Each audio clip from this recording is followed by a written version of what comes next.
A paz do Senhor, queridos irmãos e irmãs, você que chegou aqui para trazer aí a você mais subsídios para esta aula da Revista de Jovens.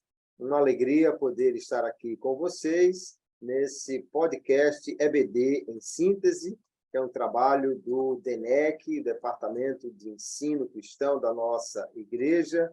E nós hoje vamos tratar da lição de número 12 da Revista de Jovens desse trimestre, e tem um tema super interessante, a liderança de Paulo. Uma alegria estar aqui com vocês. Eu sou o pastor Kleber Maia, e aqui conosco o nosso pastor supervisor aqui do campo de Ceará-Mirim. Essa é a equipe de Ceará-Mirim. Uma alegria recebê-lo aqui, pastor Abdênico Xavier. Seja muito bem-vindo e as suas considerações iniciais.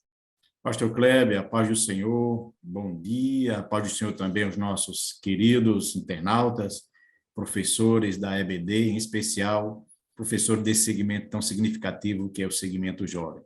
Verdade que o assunto é glorioso, palpitante, o tempo vai ser curto para que a gente possa fazer assim uma cobertura mais específica, mas vamos nos esforçar para trazer a nossa contribuição e que você, professor, possa dar uma aula bem especial em nome de Jesus. Muito bem, nós hoje vamos falar então sobre a vida e os aspectos de liderança do apóstolo Paulo, sem dúvida nenhuma, um dos maiores líderes do cristianismo. Alguém considera o maior depois de Jesus. Quando chegar lá no céu é que a gente vai tirar essa dúvida, quem é realmente que está no primeiro lugar. Obviamente, há outros nomes muito importantes, mas, sem dúvida, nós aprendemos muito com o apóstolo Paulo, porque é um homem que tem aí a maior parte do livro de Atos dos Apóstolos falando sobre sua vida e ministério, e várias epístolas, onde ele também, em algumas delas, vai falar sobre a sua vida, a sua história, o seu chamado, e também epístolas onde ele vai dar orientações àqueles que querem ser líderes. Temos muito, então, o que aprender com esse homem de Deus, o apóstolo Paulo, e nós podemos começar falando sobre a chamada ministerial de Paulo, né? Não há ministério sem um chamado, e o início de tudo foi um tanto impactante lá na estrada de Damasco, mas foi fundamental para que pudéssemos ali ter o início dessa liderança cristã. Não existe liderança cristã sem o chamado de Deus. O apóstolo Paulo teve um chamado assim que é inesquecível, né? Não dá para ele esquecer quando foi que foi chamado para servir a Jesus, porque é uma das conversões mais impactantes que nós temos na Bíblia. E ali começou, então, essa carreira ministerial com um chamado de Deus. Tudo começa com um chamado, né, pastor Abdênico? É verdade. Paulo também. Com certeza. E a despeito dessa disputa aí, é importante ressaltar que ele nunca reivindicou isso, né? Na realidade, ele se analisava como o menor dos apóstolos. Mas é importante e não podemos obscurecer esse fato, porque sabemos que a liderança do apóstolo Paulo, como toda e qualquer liderança humana, não é um modelo de liderança perfeita, porque o modelo de liderança perfeita nós vamos encontrar em Cristo. Mas não podemos negar que o estilo, o modelo, o exemplo de liderança de Paulo é uma das maiores que nós podemos ter conhecimento no que diz respeito à liderança cristã. E é uma liderança digna de ser imitada. E quisera que nós nos esforçássemos a cada dia para ter uma liderança nesse modelo. E como bem falou o senhor, pastor Kleber, antes da Bíblia falar sobre a liderança do apóstolo Paulo, a Bíblia fala sobre a sua conversão, sobre o seu encontro com Deus. Porque é impossível um homem liderar no âmbito cristão com o êxito que obteve o apóstolo Paulo, sem que antes ele não tenha tido um encontro genuíno e verdadeiro com Cristo. E esse encontro de Paulo com Cristo, a sua conversão, é algo tão marcante que a única conversão que é relatada no mesmo livro 3 vezes. Lucas relata uma, no capítulo 9, e depois Paulo, em sua defesa, relata mais 2 vezes, uma em Jerusalém e outra quando já estava encarcerado em Cesareia, dado a importância que esse aspecto tem na vida de qualquer líder. Se você almeja exercer uma liderança cristã, primeiro é importante que você tenha um verdadeiro encontro com Cristo, que você conheça Cristo, porque a partir daí essa liderança poderá ser construída. E nós vemos que, a partir dessa conversão, o apóstolo Paulo tem um chamado impactante, ele tem aquele momento de 3 dias de jejum, de oração, até que Ananias vá até a casa em que ele estava, ali ele é cheio do Espírito Santo, e logo em seguida nós vamos ver, então, o início das pregações de Paulo. Só que entre essa chamada, esse momento lá em Damasco, e o dia que o apóstolo Paulo efetivamente começou o seu ministério, nós temos um intervalo bastante longo, onde ele foi meditar, onde ele foi estudar, onde ele teve um tempo também no anonimato, até que ele pudesse, de fato, começar seu ministério. É verdade que ele começou a pregar, a falar de Jesus muito cedo, ainda lá em Damasco. Depois ele vai para o deserto da Arábia, é um momento de reclusão.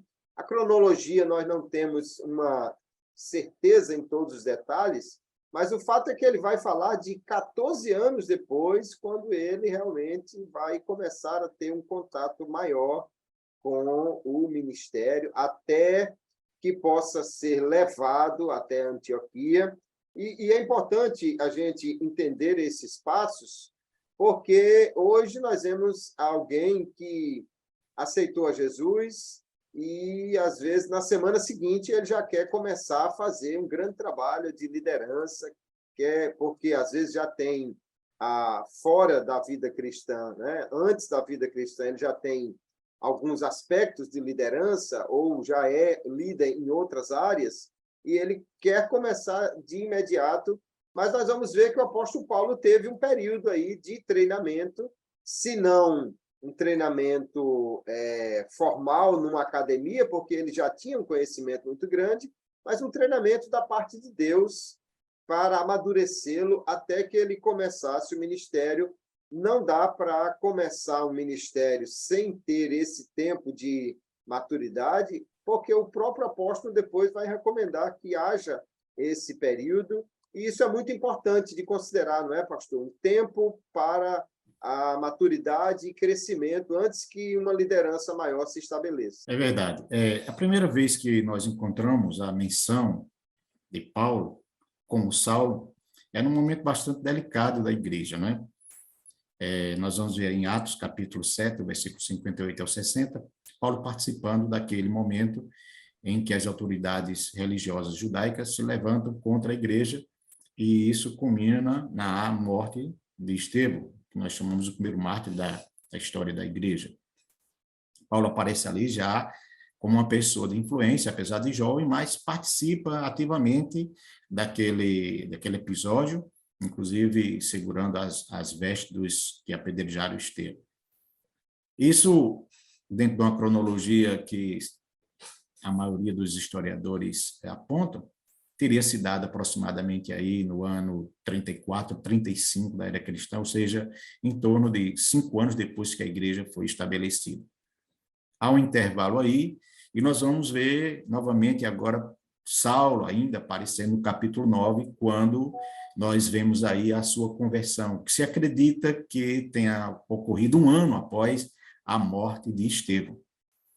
Naquele encontro magistral a caminho de Damasco, Paulo estava bem intencionado, entre aspas, fazer uma viagem de 280 quilômetros só para perseguir, prender e trazer para Jerusalém aqueles que se dizia cristão. Você imagine aí a fúria que este homem guardava no coração, ainda que ele entendia que estava fazendo isso por zelo a Deus, né? Após esse encontro, aí nós temos aí esse período que o senhor muito bem mencionou, que é esse período de 3 anos, onde a gente entende que é um período para a reformulação, talvez, da sua teologia, né? Reformulação de conceitos, e, consequentemente, também encontros pessoais com Deus. Ele vai falar sobre isso, que o que ele aprendeu realmente não foi aos pés dos apóstolos, foi uma revelação direta de Deus. É um caso bem sui generis nas Escrituras. Eu creio que, dado a pressa que a obra de Deus exigia. Depois Paulo sai de Damasco, vem para Jerusalém, pensando que ali efetivamente iria começar o seu ministério. Afinal de contas, uma coisa ele tinha, não é? Fama, né? E também se sabia que Paulo era, outrora, uma das grandes figuras do judaísmo, sendo ele um dos principais aí entre os jovens acadêmicos do farisaísmo. Mas é interessante como as coisas não aconteceram nessa velocidade, né? Porque as coisas de Deus, elas obedecem a uma cronologia diferente. E Paulo precisava, sim, aprender algumas coisas, que isso iria exigir tempo. Nós não podemos discutir a questão do seu conhecimento teológico. Certamente, sendo um estudante brilhante como havia sido, depois desse encontro com Deus, que não há muitos detalhes sobre ele, eu acho que dentro da nossa concepção humana, o homem estava preparado, mas não era assim que Deus via. E aonde talvez ele pensasse que fosse alcançar o maior êxito, ele se defronta com o maior fracasso, porque as pessoas simplesmente não queriam ouvi-lo nem aceitavam, ao ponto que os apóstolos tiveram que se reunir e dizer: você não tem condições de ficar aqui. Então, e o próprio Deus disse para ele: ainda não é aqui, né? Então, às vezes você pensa que é a hora, que é o momento, pelo conhecimento, pela fama, por aquilo que tudo, mas a vida com Cristo, a liderança cristã, genuína e verdadeira, vai por outros caminhos. E aí nós encontramos Paulo sendo orientado aí para Damasco, e aí observa alguns aspectos interessantes. Primeiro, Paulo começa agora a viver um outro período. Antigamente ele dava ordem, ele comandava, ele tinha autoridades que ele realmente se submetia, mas representava também autoridades. Mas agora Paulo tem que se submeter a um novo princípio de autoridade, né? E de homens que outrora ele relegava como nada. Então, seguindo a orientação dos apóstolos, ele vai para Damasco. E aí nós temos um período, se calcula, de 5, 6 anos, que nada se ouve falar sobre esse homem. O homem, ele sai do palco para o ostracismo. Ele sai de um ambiente onde era aclamado, festejado, tido como uma grande figura, para um ambiente que ele iria começar do zero. E ele precisava desse tempo, porque tem pessoas que se embriagam com sucesso muito fácil, pessoas que querem estar sempre começando por cima, elas não há esse intervalo, como muito bem o senhor estava falando outrora. A pessoa era uma grande figura no mundo artístico ou no mundo religioso, de repente vem para o cristianismo e não há essa pausa, simplesmente ele já quer continuar de onde ele estava e quer ir mais longe, sem muitas vezes essa parada para refazer seus conceitos, para entender que o cristianismo não é um palco para artistas, mas é um caminho para o Calvário, e isso muitas vezes precisa ser trabalhado, porque senão você começa a pensar que você é o bambambam, que você é a estrela, que você é o principal. E Paulo teve que conviver com esse momento de esquecimento, diríamos, de abandono, de ostracismo. Nós entendemos que durante o tempo que Paulo esteve em Damasco, ele não em Tarso, ele não cruzou os braços, é verdade, porque creio que ele continuou fazendo alguma coisa, mas ele está fora do cenário histórico. E só depois, quando a igreja começa a crescer e a fluir em Antioquia, os discípulos, os apóstolos mandam Barnabé para averiguar aquele movimento, e é Barnabé que se lembra de Paulo para trazê-lo para outra vez, agora inseri-lo, mas ele não chega como estrela. Ele chega com alguém que vai observar, que vai aprender, e depois de um período mais ou menos ali de 3 anos de observação, de acompanhamento, foi uma vez a Jerusalém com o seu mentor inicial, Barnabé, e só depois, no capítulo 13, aí que nós calculamos aproximadamente 10 anos, no mínimo, após a sua conversão, é que oficialmente começa o ministério de Paulo. Mas ele também não começa por cima, ele começa sendo liderado, né? É Barnabé quem começa liderando. Então, são princípios fundamentais, elementares, que o líder precisa aprender para não se frustrar ou para não se ensoberbecer e aquilo que deveria ser uma bênção se tornar uma maldição em sua vida. Então, princípio, como deveria ser e como deve ser. Ninguém começa por cima, né? Então, temos uma estrada, e essa estrada é feita de degraus, e todos nós precisamos subir esses degraus. Uma questão que me chama a atenção, pastor Abdênio, é que eu percebo que na vida de muitos líderes, há momentos que Deus está trabalhando essa fundamentação e ele ainda não está num ambiente que seja propício a um grande crescimento. É mais ou menos como uma muda de uma planta que você coloca num jarrinho pequeno e ela não vai crescer muito porque o jarro não dá condições para isso. Mas quando ela já está uma muda capaz de se desenvolver, alguém coloca num ambiente mais amplo e aí então ele tem um grande crescimento. Porque Paulo vai em Damasco, nós não ouvimos falar de muitas conversões, ele vai para Jerusalém, nós não ouvimos falar de nenhum resultado, ele vai para Tarso, e nós não temos conhecimento de uma grande igreja que surgiu em Tarso a partir desse ministério. Depois que ele vai para Antioquia, e aí ali sim há um ambiente em que ele é orientado, um ambiente de uma igreja muito sadia, e ali que começa a crescer realmente o ministério do apóstolo Paulo, até que ele seja enviado como missionário. Mas nesse tempo todo de crescimento, de fundamentação, uma questão importante é que Paulo foi capaz de entender que havia autoridade sobre ele respeita os apóstolos, depois ele respeita Barnabé como seu líder, e eu acho que são duas questões muito importantes aí. O líder entender, mesmo o jovem que está começando agora, mas entender que existe um tempo que Deus vai trabalhar você até mesmo no ostracismo para fundamentar a sua vida, e também, nesse tempo e em todo o tempo, é preciso reconhecer as autoridades que Deus coloca sobre a nossa vida, porque, senão, isso vai trazer sério prejuízo no desenvolvimento dessa liderança, não é?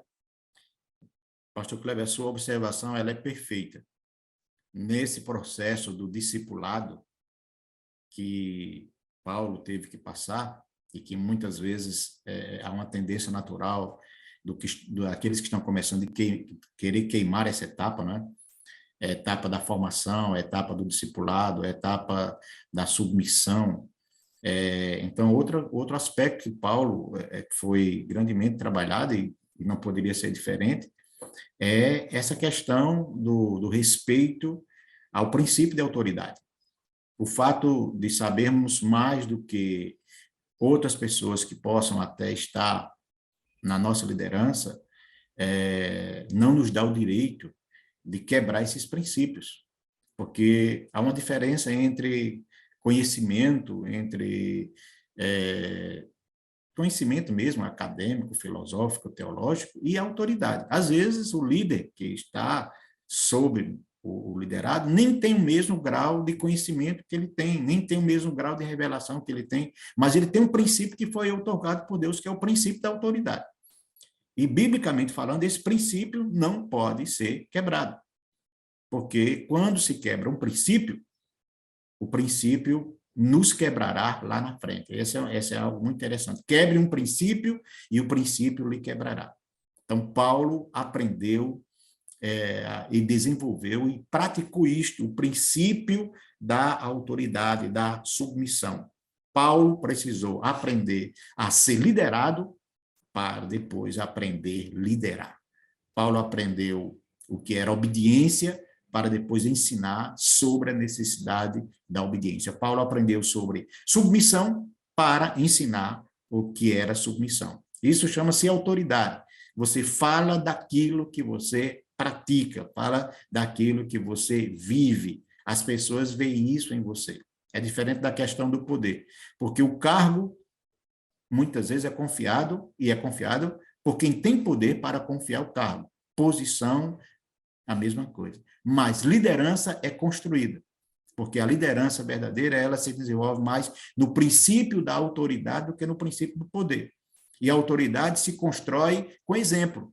Você diz, olhe para mim, faça como eu estou fazendo, e vai dar tudo certo, né? Então, ele tinha autoridade, exerceu uma liderança com muita autoridade, em alguns momentos teve que tomar posicionamentos fortes, mas não foi essa a base da liderança de Paulo. Foi uma liderança baseada no princípio da autoridade, do respeito, da consideração, do afeto. São coisas que a gente vai observar um pouco mais adiante. Isso mesmo. Um outro aspecto importantíssimo nessa liderança, que o nosso comentarista destaca aqui, é a questão da integridade, né? E está relacionado a isso que nós já estamos falando. O apóstolo Paulo, ele é esse homem de Deus, e chama a atenção quando ele vai prestar contas do seu ministério, né? Nas defesas que ele faz, especialmente na segunda epístola aos Coríntios, que é uma carta que fala de um momento terrível, onde a sua autoridade estava sendo questionada, mas ele vai fazer uma defesa do seu ministério. Nós vamos encontrar também Atos capítulo 20, quando ele faz aquele levantamento junto aos anciãos de Éfeso, de como tinha sido o seu ministério. E o que nós podemos ver é esse homem que diz, eu não tirei nada de ninguém, eu não cedi em nada para ser beneficiado, eu trabalhei para não precisar e não ficar aí à mercê de alguém que quisesse me controlar, eu fiz tudo o que devia fazer, preguei tudo o que devia pregar, não deixei de falar nenhum aspecto da vida cristã para não desagradar alguém. Ou seja, Paulo mostra realmente uma liderança com integridade, e liderança começa pelo caráter. Não adianta a gente ter uma liderança apenas baseada em habilidades. Habilidades se desenvolvem, mas o caráter tem que ser forjado primeiro, e Paulo mostra isso, uma liderança íntegra. Esse princípio da integridade é um princípio cobrado em todas as escolhas de líderes na Bíblia Sagrada. Seja no capítulo 18 do livro do Êxodo, quando Jetro aconselha a Moisés que entre os requisitos que deveriam ser cobrados era que fossem homens de verdade. Isso fala de integridade. Quando a gente vai falar de Atos 6, escolha dos diáconos, nós vemos também ali princípios de integridade, homens de boa reputação, né? Quando Paulo vai falar mais na frente a Timóteo e a Tito sobre princípios que deveriam ser observados na escolha dele, outra vez aparece aí pessoas irrepreensíveis. Antes da Bíblia falar sobre o que diríamos, essas habilidades ou dons que as pessoas tenham, a Bíblia sempre vai começar pela questão do caráter. Quando Deus vai fazer menção de Jó,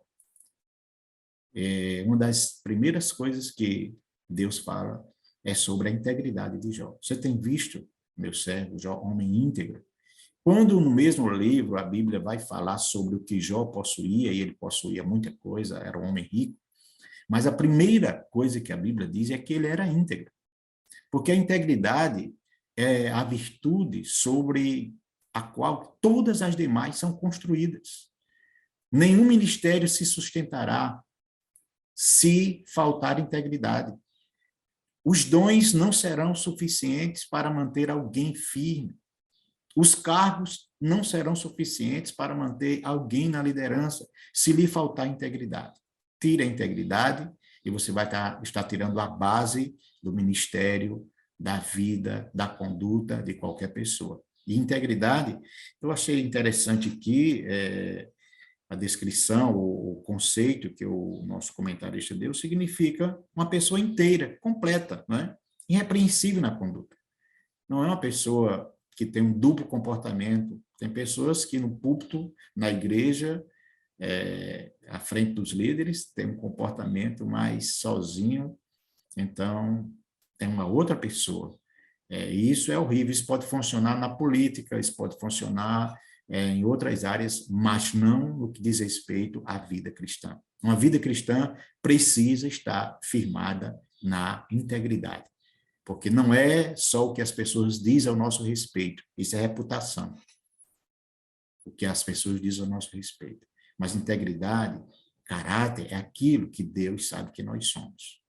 Então, magnífica a observação e um requisito imprescindível na vida de qualquer homem de Deus, integridade. É verdade. É importante a gente destacar que há uma enorme diferença entre a liderança cristã e a liderança em outras áreas, porque em outras áreas alguém pode ser um gerente de uma empresa, pode ser um CEO de uma multinacional no seu local de trabalho. E, encerrado o expediente, ele ir para uma vida promíscua, ele ir para uma balada, para beber, para qualquer coisa, e muitas empresas não vão se importar com isso, porque o importante é que na sua vida empresarial, naquele momento, você faça tudo correto. Mas a sua vida particular, nada tem a ver com isso. Só que a liderança cristã é essa liderança que exige integridade em todo o tempo. Né? Não basta ser íntegro na hora do culto ou na hora que estiver exercendo essa liderança cristã. Em todo o tempo, nós precisamos ter essa comunhão com Deus e essa vida exemplar, e isso realmente é muito diferente das outras áreas aí de liderança. É preciso que a gente entenda isso. Né? Você pode encontrar um gerente de um grande banco no comportamento considerado repreensível, fora do expediente, e, de repente, o banco não vai cobrar dele isso. Mas Jesus cobra de nós integridade em todo o tempo. Não dá para ser líder só uma parte e, na outra parte, não ter essa integridade. Né? Com certeza. E aí, uma questão que faz parte dessa integridade, ou seja, dessa conduta irrepreensível do homem de Deus, é ele estar debaixo da liderança de Deus, porque estar em integridade para Deus é estar cumprindo tudo aquilo que Deus quer para nós dentro da sua vontade. Então, um aspecto destacado aqui, realmente muito interessante na vida de Paulo, é que ele era um homem guiado pelo Espírito Santo. Nós vamos encontrar em Atos capítulo 16, ele querendo tomar decisões, e decisões que lhe cabiam, né, de escolher para onde ia pregar o evangelho. Tinha o mundo todo, basicamente, à sua frente, e ele tenta para um lugar, não dá certo, ele quer ir para a Bitínia, mas o Espírito não permitiu, e então chega uma hora que ele vai, parece que, parar e dizer, não, então agora vamos aguardar a direção de Deus. Aí vem um sonho para ele ir para a Europa, para a Macedônia, e isso é algo muito importante. Há muitas vezes que o líder cristão ele não tem aparente uma solução e ele vai ter que buscar uma direção de Deus, vai ter que buscar andar nessa direção. Não é tão fácil, porque a nuvem não se move na hora que a gente quer, né?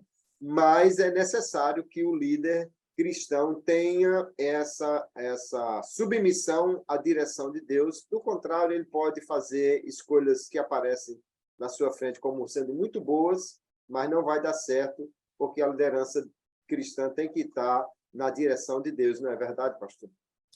Sem dúvida. Essa liderança conduzida por Deus, e aí tem um aspecto muito interessante, porque existem coisas que estão patentes, claras, são direções que você não deve seguir. Isso é um padrão. Mas existem momentos que você vai se debater com essa questão. Qual é o mais certo entre os certos, né? Porque o certo ele tinha saído, era a sua segunda viagem missionária, o correto dentro de uma visão humana era que ele expandisse ainda mais o ministério que ele havia começado ali pela parte da Galácia, e talvez Paulo almejasse ir à grande cidade, a maior e mais importante cidade da Ásia Menor, e uma das maiores e mais importantes do Império Romano, que era Éfeso, né? E talvez, dentro de uma perspectiva humana também, fosse o óbvio, fosse mais fácil, e dentro daquela visão de conquista magnífica que Paulo tinha, porque a visão de Paulo, ainda que não foi tratada aqui, mas é uma visão extraordinária. Paulo nunca pensava nas coisas de uma forma pequena, medíocre. Você vê que nas próprias rotas evangelísticas, ele escolhia sempre as cidades mais importantes, porque entendia que ali haveria um maior alcance, não é porque houvesse uma maior igreja, que naquela época nem igreja tinha. Paulo não estava se movendo pela quantidade de pessoas que já conheciam a Cristo, mas justamente por aquelas que não conheciam. Então, ele sabia que, como sendo uma rota muito importante, teria a oportunidade de falar com muito mais pessoas e influenciar muito mais gente. Mas, no obstante o seu desejo em fazer o que é certo, ele se depara com uma coisa interessante. Eu não sei como, a Bíblia não é específica aqui, apenas diz que o Espírito Santo o impediu de anunciar a palavra na Ásia. Isso mostra uma outra coisa também, era um homem de um profundo relacionamento com Deus, né? O Espírito Santo está sempre falando com Paulo, e Paulo sempre falando com o Espírito Santo. E uma das coisas que o líder que quer acertar precisa é buscar a orientação de Deus. Procure ouvir a voz do Espírito, porque muitas vezes nós temos os nossos próprios projetos e não abrimos mão deles.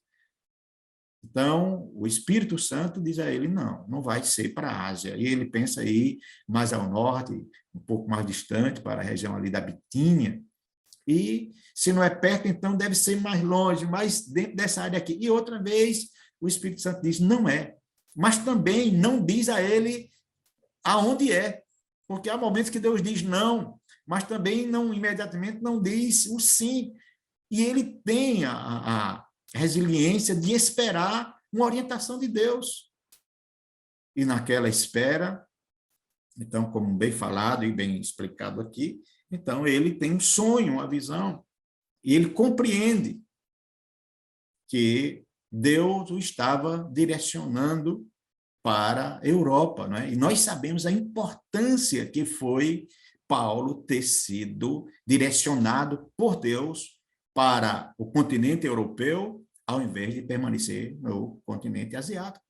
Nós somos resultados hoje daquele direcionamento de Deus. Foi uma decisão tomada há quase 2000 anos atrás, mas que promoveu impactos profundos, mudança significativa. Era o evangelho chegando na Europa. Então, como é bom procurar andar dentro da direção de Deus, porque por mais excelentes que sejam os nossos projetos, os de Deus são sempre superiores, né? Foi o que Deus disse através do profeta. Os meus caminhos não são os vossos caminhos, os meus pensamentos não são os vossos pensamentos, são mais altos, são mais excelentes. Então, como é glorioso e que possamos sim aprender que se a obra de Deus, Deus tem um projeto, Deus sabe qual é o melhor caminho, o melhor local, a direção correta. O problema é que muitas vezes nós não oramos para tomar decisões e depois temos que orar porque tomamos a decisão equivocada.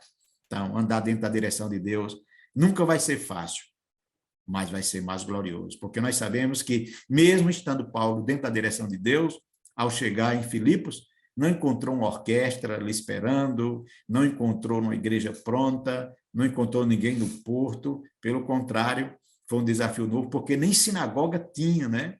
E Deus o orienta a aplicar uma estratégia até então que ele não havia aplicado, porque Paulo chegava nos locais e procurava sinagogas onde ele tinha aquele primeiro contato com os helênicos ou pessoas que haviam se convertido ao judaísmo, para falar do cristianismo. Mas em Filipos foi uma experiência totalmente nova, mas muito gloriosa. É verdade. E aí nós vemos a obra se expandir de maneira extraordinária. Um outro aspecto que a nossa revista destaca da liderança do apóstolo Paulo e que é importante demais é falar desse relacionamento de Paulo com os seus liderados, um relacionamento que gerou confiança. Eu vou além do que a revista está colocando e falar aqui sobre a necessidade que nós temos de sermos, de fato, um agente de Deus para desenvolvimento de outras lideranças, buscar um relacionamento não apenas confiável, mas que seja edificante para outras pessoas, como o próprio apóstolo Paulo também, ele foi formado a partir de relacionamentos que ele teve com pessoas, né? A gente não pode esquecer que Paulo teve aí pelo menos 2 grandes mentores. Ele fala de Gamaliel, que não era um cristão, mas era um homem temente a Deus, né? A posição dele lá em Atos capítulo 5 é uma posição de alguém que é temente a Deus, é um homem profundo conhecedor das Escrituras, e Paulo diz foi criado aos pés dele, o que mostra um relacionamento de um discípulo com seu mestre, de quem está realmente aprendendo. Depois nós vamos ver Barnabé, esse mentor que não está mais ligado propriamente ao conhecimento, mas a abrir oportunidades, muito provavelmente a dirigir Paulo dentro desse novo ambiente que ele tem, que é a igreja, né? Que ele não estava acostumado àquilo ali, mas Barnabé já estava mais acostumado de ter convivido com os apóstolos. Paulo tem uma mentoria, um acompanhamento. E depois ele vai se tornar um mentor extraordinário para outros homens, como Timóteo, como Tito e outros nomes que nós vamos encontrar nas epístolas paulinas, que se tornaram discípulos de Paulo. Ele não tem nenhum receio de dizer: sejam meus imitadores, o que você aprendeu de mim você repasse para outros. E como é importante que o líder ele tenha tanto esse aspecto de ser mentoreado, como de mentorear pessoas para que haja uma expansão maior do ministério através de uma equipe que você forma, de gente que você desenvolve, porque se você não desenvolve pessoas ou não é desenvolvido por elas, o seu ministério, a sua liderança vai ficar muito pequena, não é? É verdade. Pastor Kleber, uma das grandes responsabilidades do líder é pensar também no futuro. Tem líderes que têm uma visão muito curta, ele pensa no momento, nas atividades momentâneas, nas tarefas que eles são confiados, e ele não se preocupa na continuidade daquilo que ele está fazendo. Então, esse é um líder que não está desenvolvendo a sua liderança no sentido mais amplo, porque se liderar e influenciar pessoas, se multiplicar através de alguém, então o líder ele precisa pensar e desenvolver com responsabilidades as tarefas que lhes são confiadas no presente, mas entendendo que nós estamos cumprindo uma etapa e fazemos parte de um processo que temos a responsabilidade de transferir o bastão para aquele que virá após nós, e não a bengala, como alguém diz, porque tem pessoas que vivem uma liderança para dentro, elas pensam apenas nela, no momento que estão vivendo, e nem se preocupam com o futuro. Então, ao invés de transferir um bastão, uma chama acesa, transfere uma bengala ou uma tocha apagada, e quem começa, ou quem está começando, na realidade, está recomeçando, muitas vezes, do zero. Mas esse aspecto, Paulo nos dá um exemplo também de liderança confiável, e confiança não se compra, confiança é construída. E para que haja confiança, precisa haver relacionamento. Ninguém confia numa pessoa com a qual não se relacionou o suficiente para saber o seu grau de integridade, o seu grau de amor, o seu grau de responsabilidade. Então, uma liderança confiável é uma liderança cujo líder se envolveu, participou ativamente da vida do cotidiano dos seus liderados. E isso é algo muito interessante. Nós estamos falando aqui de uma visão correta, porque existem líderes com visão de gerente. E há uma diferença muito grande entre gerente e líder, porque o gerente é aquela pessoa que gerencia coisas. O líder, ele lidera pessoas. E líderes com visão de gerente, ele está pensando só no momento, em alcançar seu objetivo, em alcançar seu propósito. Não importa quantos relacionamentos sejam destruídos, quantas amizades fiquem para trás, quantas pessoas sejam magoadas, porque para ele a missão é mais importante do que o relacionamento. E se tiver que quebrar relacionamento para cumprir com a sua missão, ele o fará. Mas a nossa maior missão ela é construir relacionamentos saudáveis, que as pessoas possam se inspirar e quererem estar ao nosso lado, não por medo, mas por prazer, por se sentirem bem, por se sentirem valorizadas, por sentirem que nós estamos contribuindo com a sua vida, nos preocupando com o seu dia a dia. Então, Paulo desenvolve esse tipo de liderança. Nas epístolas, nós temos cerca de 64, 65 pessoas que são citadas por Paulo. Ele não tinha dificuldade de reconhecer a importância que seus liderados tinham.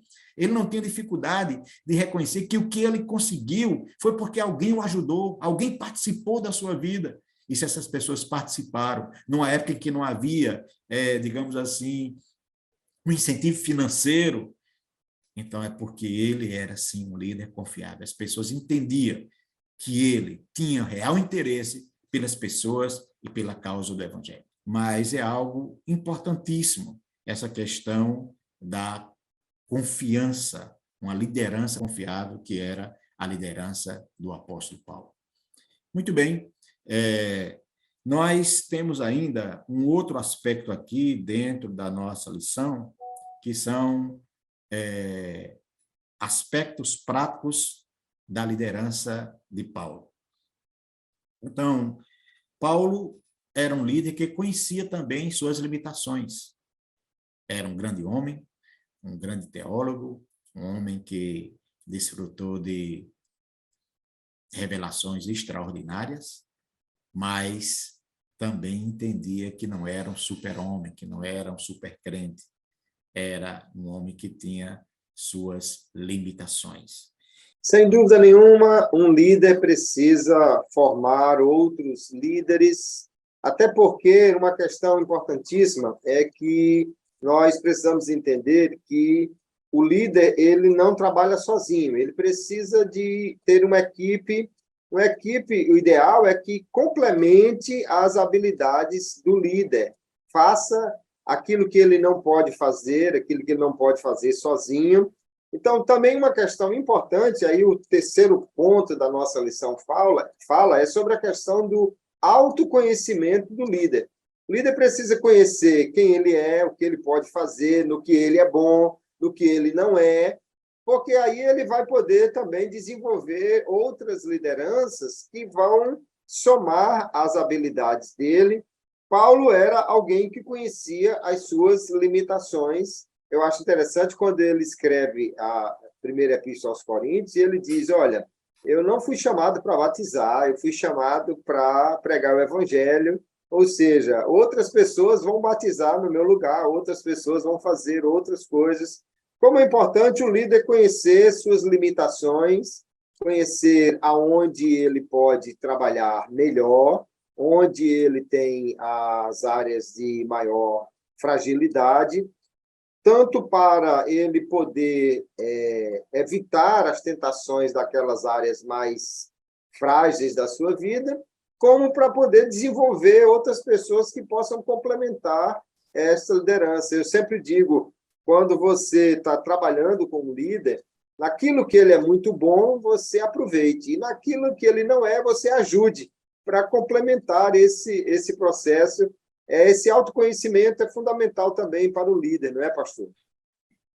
Sem dúvida, pastor Kleber, tem uma coisa, se você não reconhecer, se eu não reconhecer, se nós não reconhecermos as nossas limitações, Deus criará circunstância para que nós as reconheçamos.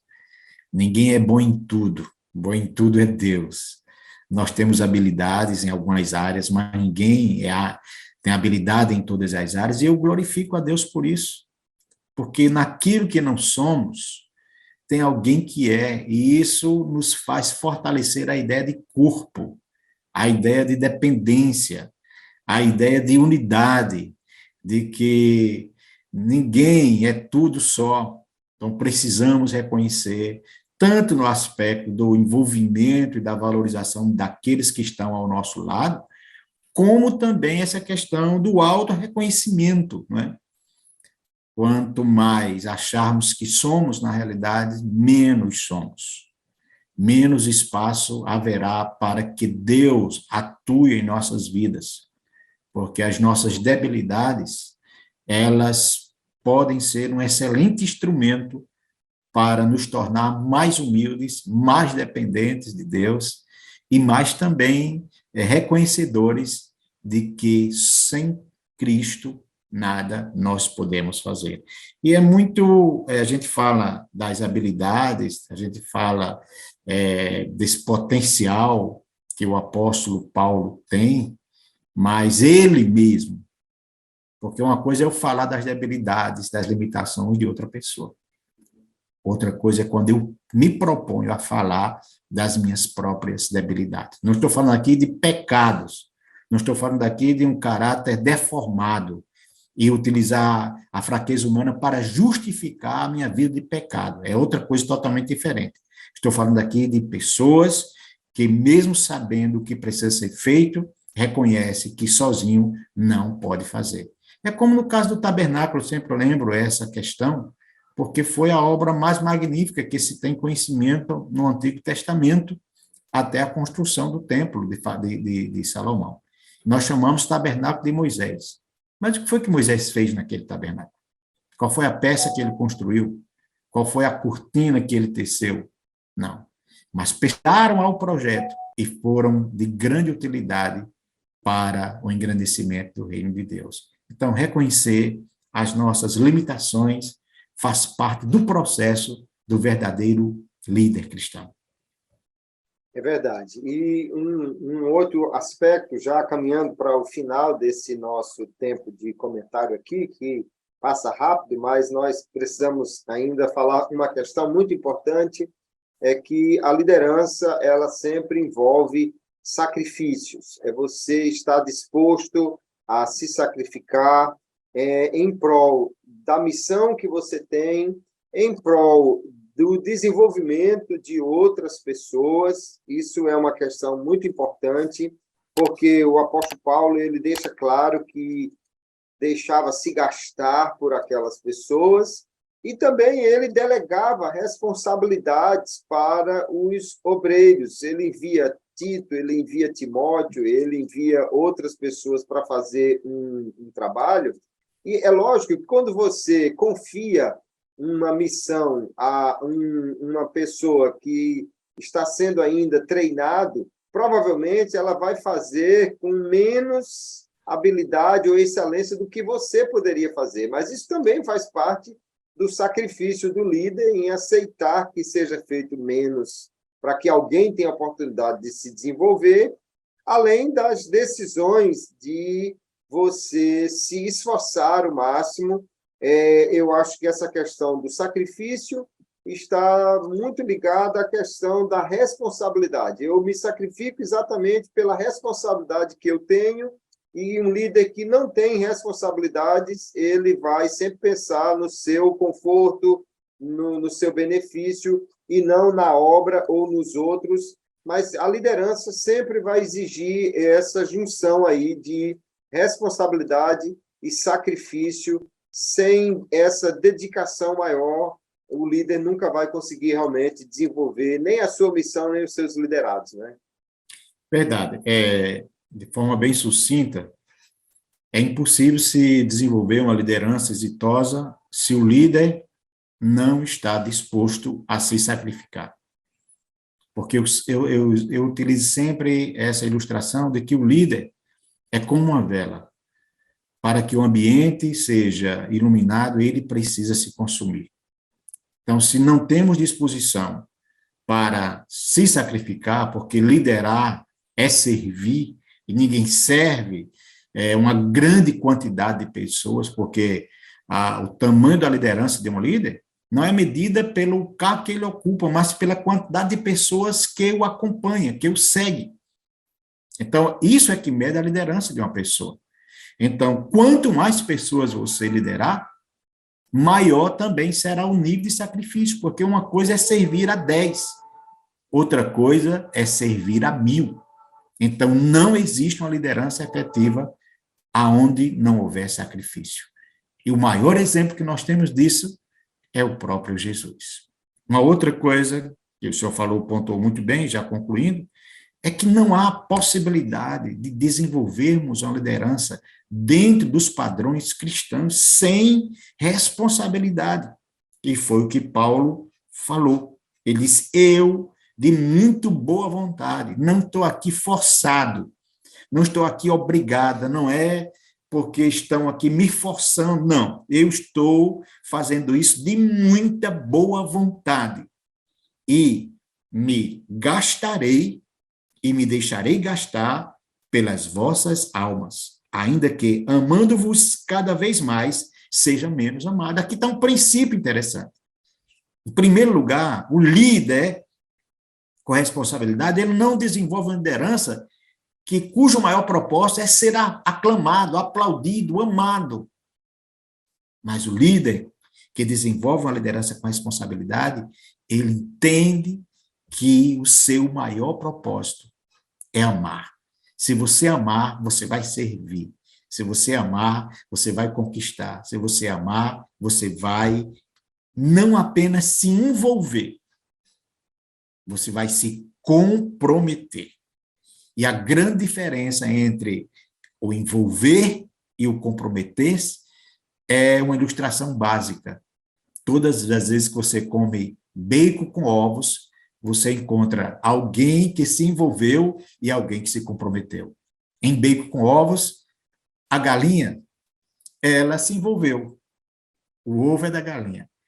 Mas o porquinho teve que ser sacrificado. Isso é envolvimento. Então, uma liderança com esses aspectos tão promissores, vitoriosos, exemplares, dignos de ser copiado, precisa, sim, constar desses três aspectos também. Reconhecimento das limitações do líder, a disposição para se sacrificar e um nível de responsabilidade de envolvimento, porque sem isso nós seremos apenas uma imitação barata de uma verdadeira liderança. Pastor Kleber, o assunto é impactante, mas nós temos, já no final, o senhor vai trazer suas considerações, a indicação de algumas obras que poderão contribuir de forma significativa na vida do professor e do líder que está despontando aí, né, pastor? É verdade. Só para finalizar essa questão que o senhor está falando, para mim fica muito notório esse tipo de envolvimento que o apóstolo Paulo tem, de um compromisso muito grande, quando ele chama os seus liderados de filhos, né? Não é apenas um liderado, é um filho, ele age como um pai que está desenvolvendo, porque alguém pode ser um gerente e ver os outros apenas como liderados, mas quando você vê como filhos, você já tem esse envolvimento de dizer, eu preciso desenvolver, eu preciso dar o melhor. Um pai e uma mãe não se deixa de doar pelo filho, e eu creio que isso é uma impressão muito forte que deixa do tipo de compromisso que ele tinha com seus liderados, né? Vamos indicar aí, alguns livros. Paulo e sua Teologia, editora Vida, tá? Um livro que já teve aí outro título e outra capa, mas que é muito interessante, trata de diversos aspectos aí da vida de Paulo, e eu creio que vai ser muito útil para o estudante aí de Paulo, né? 5 perspectivas sobre Paulo, da Thomas Nelson. É um debate muito interessante, porque existem algumas diferenças nas interpretações dos escritos de Paulo, e você pode aí, então, se beneficiar também desse material, além de outros livros que falam sobre a teologia do apóstolo Paulo, né? Eu vou destacar esse do Thomas Schreiden, que é um livro bem volumoso também, muito interessante. O senhor tem algumas indicações para fazer também aí, pastor Abdênico, que os nossos professores e alunos das classes de jovens também poderão ler outros materiais.